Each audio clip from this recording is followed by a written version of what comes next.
ನಮಸ್ಕಾರ, ಹೇಗಿದ್ರಿ ನೀವೆಲ್ಲರೂ? ನಾನು ಸುಬ್ರಹ್ಮಣ್ಯ ಎಸ್ ಹಂಡಿಗೆ. ಬಂಧುಗಳೇ, ಬ್ಯೂಟಿ ಆಫ್ ಡೆಮೋಕ್ರಸಿ ಅಂತೀವಲ್ಲ, ಇದೆ ನೋಡಿ. ಕೆಲವು ತಿಂಗಳ ಹಿಂದಿನವರೆಗೆ ಈ ಕಾಕ್ರೋಚ್ ಜನತಾ ಪಾರ್ಟಿಯ ಅಸ್ತಿತ್ವವೇ ಇರಲಿಲ್ಲ. ಇಂಥದ್ದೊಂದು ಆಂದೋಲನ ಶುರುವಾಗಬಹುದು ಎನ್ನುವಂಥ ಸುಳಿವೇ ಇರಲಿಲ್ಲ.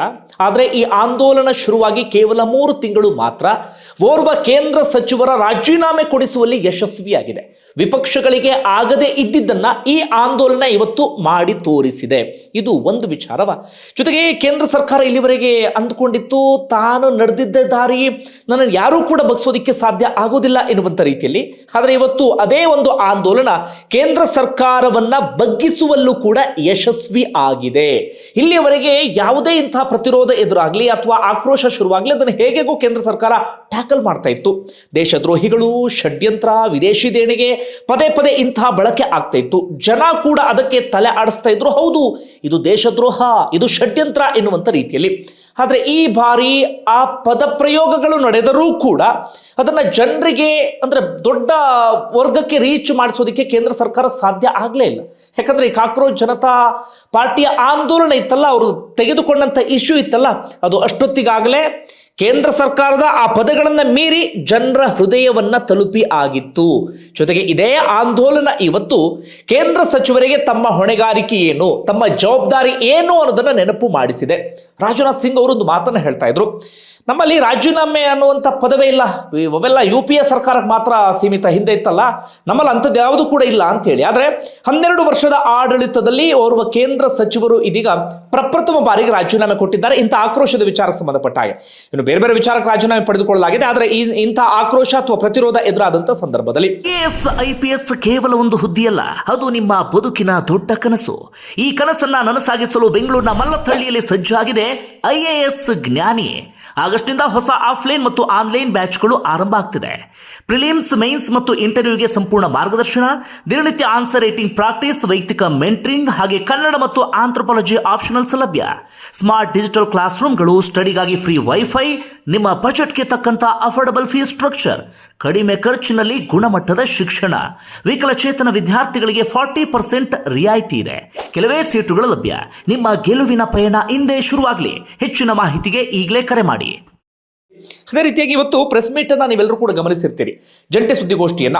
ಒಂದು ಕಡೆಯಿಂದ JP ನಡ್ಡಾ ಇದ್ರು, ಮತ್ತೊಂದು ಕಡೆಯಿಂದ ಈ ಸೌರಭ್ ದಾಸ್ ಹಾಗೆ ಅಶುತೋಷ್ ರಾಂಕ, ಈ CJP ವಕ್ತಾರರು, ಇವರೆಲ್ಲರೂ ಕೂಡ ಕೆಲವು ತಿಂಗಳ ಹಿಂದಿನವರೆಗೆ ಇವರು ಯಾರು ಅಂತ ಯಾರಿಗೂ ಕೂಡ ಗೊತ್ತಿರಲಿಲ್ಲ. ಆದರೆ ಇವತ್ತು ಓರ್ವ ಕೇಂದ್ರ ಸಚಿವರ ಜೊತೆಗೆ ಕುಳಿತುಕೊಂಡು ಜಂಟಿ ಸುದ್ದಿಗೋಷ್ಠಿಯನ್ನ ನಡೆಸ್ತಾ ತಮ್ಮ ಬೇಡಿಕೆಯನ್ನ ನೀವು ಈಡೇರಿಸಬೇಕು ಅಂತ ಸುದ್ದಿಗೋಷ್ಠಿಯಲ್ಲೇ ಸ್ಪಷ್ಟವಾಗಿ ಹೇಳಿ ಬೇಡಿಕೆ ಈಡೇರಿಸುವಂತೆ ಮಾಡುವಂತ ತಾಕತ್ತನ್ನ ಇವತ್ತು ತೋರಿಸಿದ್ದಾರೆ. ಆ ಕಾರಣಕ್ಕಾಗಿ ಹೇಳಿದ್ದು ಇದೇ ಬ್ಯೂಟಿ ಆಫ್ ಡೆಮೋಕ್ರಸಿ ಅಂತ ಹೇಳಿ. ಓಕೆ, ಏನೆಲ್ಲ ಬೆಳವಣಿಗೆ ಆಗ್ತಿದೆ ಅನ್ನೋದನ್ನ ಗಮನಿಸ್ತಾ ಹೋಗೋಣ. ಒಂದು ವೇಳೆ ಮೊದಲ ಬೆಳವಣಿಗೆ ನೀವೆಲ್ಲರೂ ಕೂಡ ಗಮನಿಸಿದ್ರೆ, ಕೊನೆಗೂ ಧರ್ಮೇಂದ್ರ ಪ್ರಧಾನ್ ಸುದೀರ್ಘ ಪತ್ರವನ್ನ ಬರೆದು ರಾಜೀನಾಮೆಯನ್ನು ಕೊಟ್ಟಿದ್ದಾರೆ.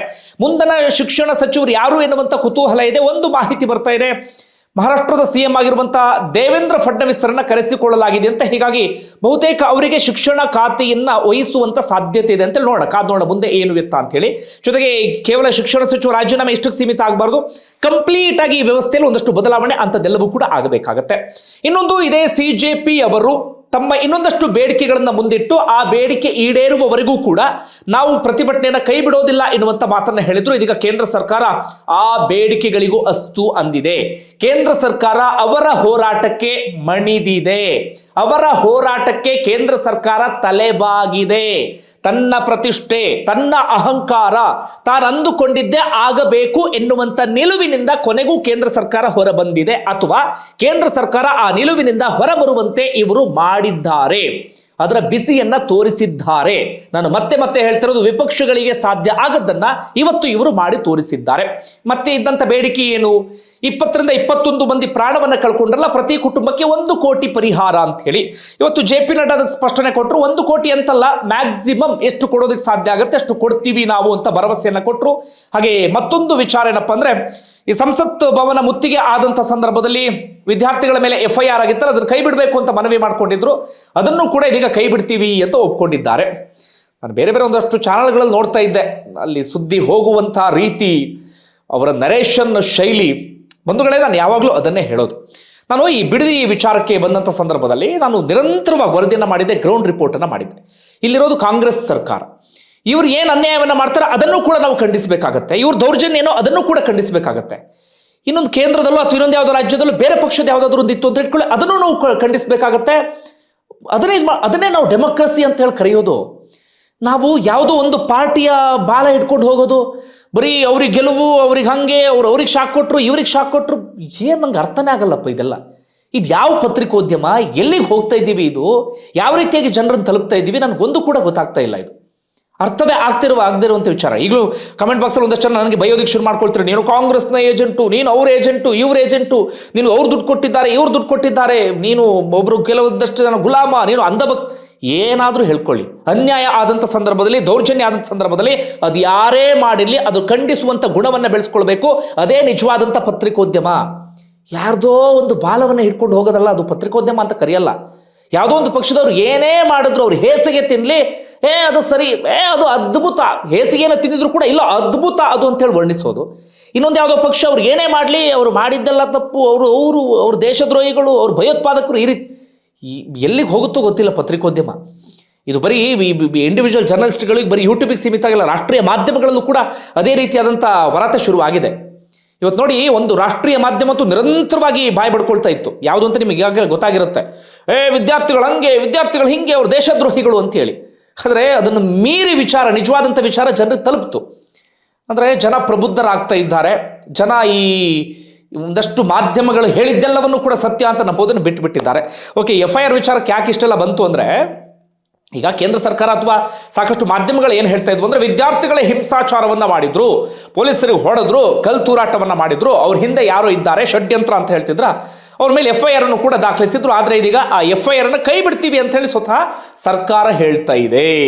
ಅಂದರೆ ಇವರ ಹೋರಾಟ ಎಷ್ಟರ ಮಟ್ಟಿಗೆ ಬಿಸಿಯನ್ನ ಮುಟ್ಟಿಸಿದೆ ಅನ್ನೋದನ್ನ ನೀವೇ ಯೋಚನೆಯನ್ನ ಮಾಡಿ. ಬಂಧುಗಳೇ, ಹಾಗಾದ್ರೆ ಮುಂದೆ ಈಗಾಗಲೇ NTA ನ್ಯಾಷನಲ್ ಟೆಸ್ಟಿಂಗ್ ಏಜೆನ್ಸಿ ಇದ್ರಲ್ಲ, ಅದರಲ್ಲಿ ಒಂದಷ್ಟು ಅಧಿಕಾರಿಗಳನ್ನು ಕೂಡ ವಜಾ ಮಾಡಿದ್ದಾರಂತೆ. ಇನ್ನು ನೀಟ್ ಪರೀಕ್ಷೆ ವಿಚಾರಕ್ಕೆ ಸಂಬಂಧಪಟ್ಟ ಹಾಗೆ ಮುಂದಿನ ವರ್ಷದಿಂದ ಸರಿಯಾದ ರೀತಿಯಲ್ಲಿ ನಡಿಬೇಕಾಗತ್ತೆ. ಅದು ಬರೀ ನೀಟಿಗೆ ಮಾತ್ರ ಸೀಮಿತ ಅಲ್ಲ, ಇಡೀ ಶಿಕ್ಷಣ ವ್ಯವಸ್ಥೆ ಇದೆಯಲ್ಲ ಅದರಲ್ಲೊಂದು ರಿಫಾರ್ಮ್ ಆಗಲೇಬೇಕಾಗತ್ತೆ. ಸದ್ಯಕ್ಕಾಗೋ ಲಕ್ಷಣಗಳಿಲ್ಲ ಬಿಡಿ. ಯಾಕಂದ್ರೆ ನಮ್ಮ ಸರ್ಕಾರಿ ಅಂದರೆ ಯಾರೇ ಅಧಿಕಾರಕ್ಕೆ ಬರಲಿ, ನಮ್ಮಲ್ಲಿ ಒಂದಷ್ಟು ಜನ ಈಗ ನರೇಂದ್ರ ಮೋದಿ ಅವರ ವಿಚಾರವನ್ನು ತೆಗೆದುಕೊಳ್ಳೋದಾದರೆ, ಈಗ ಹಿಂದೆ UPA ಸರ್ಕಾರ ಇದ್ದಾಗ ಸಾಕಷ್ಟು ಭ್ರಷ್ಟಾಚಾರದ ಆರೋಪಗಳೆಲ್ಲವೂ ಕೂಡ ಕೇಳಿಬಂದಿತ್ತು. ಈಗ ಹೊಸದಾಗಿ NDA ಬರ್ತಾ ಬಂದಾಗ ಸಹಜವಾಗಿ ಎಲ್ರಿಗೂ ಭರವಸೆ, ನಿರೀಕ್ಷೆ ಎಲ್ಲವೂ ಕೂಡ ಇತ್ತು.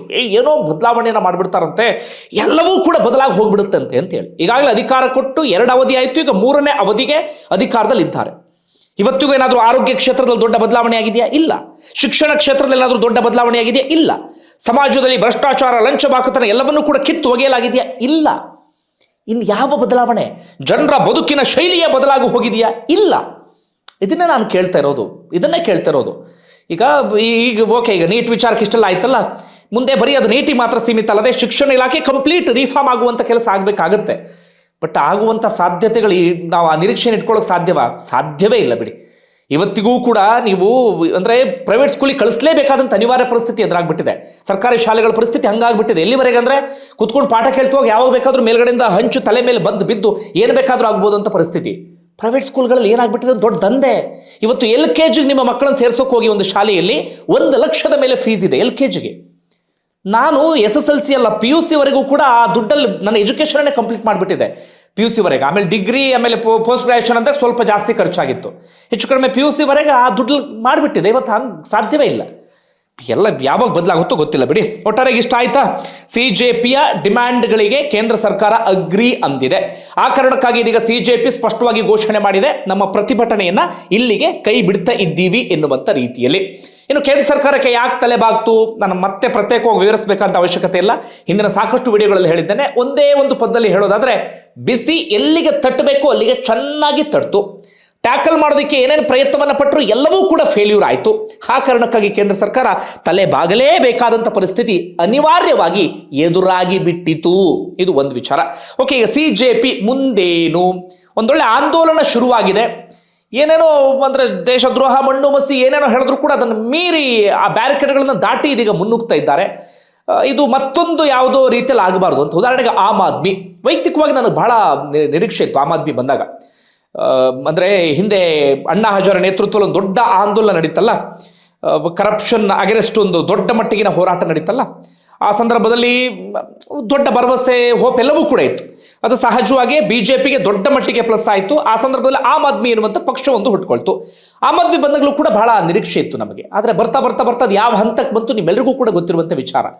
ಬೇರೆ ಯಾವ ವಿಚಾರದಲ್ಲಿ ಬೇಕಾದ್ರೂ ಅವನು ಸಮರ್ಥನೆ ಮಾಡ್ಕೊಳ್ಬಹುದು. ಹೌದು, ಒಂದಷ್ಟು ಶಿಕ್ಷಣದ ವಿಚಾರದಲ್ಲಿ, ಆರೋಗ್ಯ ವಿಚಾರದಲ್ಲಿ ಒಂದಷ್ಟು ರಿಫಾರ್ಮ್ ಮಾಡುವಂಥ ಪ್ರಯತ್ನವನ್ನು ಪಟ್ಟರು. ಆದರೆ ಅದರ ಮೀರಿ ಸಾಕಷ್ಟು ವಿಚಾರಗಳಲ್ಲಿ ಅವ್ರು ಕಾಂಪ್ರಮೈಸ್ ಆದರು.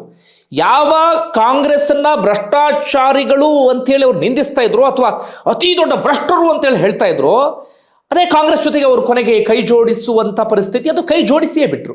ಹೀಗಾಗಿ ಮತ್ತೊಂದು ಆಮ್ ಆದ್ಮಿ ರೀತಿಯಲ್ಲಿ ಇವರು ಆಗದೇ ಇರಲಿ, ಒಂದೇನೋ ಬದಲಾವಣೆ ತರುವಂಥ ಪ್ರಯತ್ನವನ್ನು ಮಾಡಲಿ ಅಂತ ನಾವು ಆಶಯವನ್ನು ವ್ಯಕ್ತಪಡಿಸೋಣ. ಯಾಕಂದರೆ ಈಗಿರುವಂಥ ಪಕ್ಷಗಳಿಂದ ಜನ ಬೆಸತ್ತು ಹೋಗಿಬಿಟ್ಟಿದ್ದಾರೆ.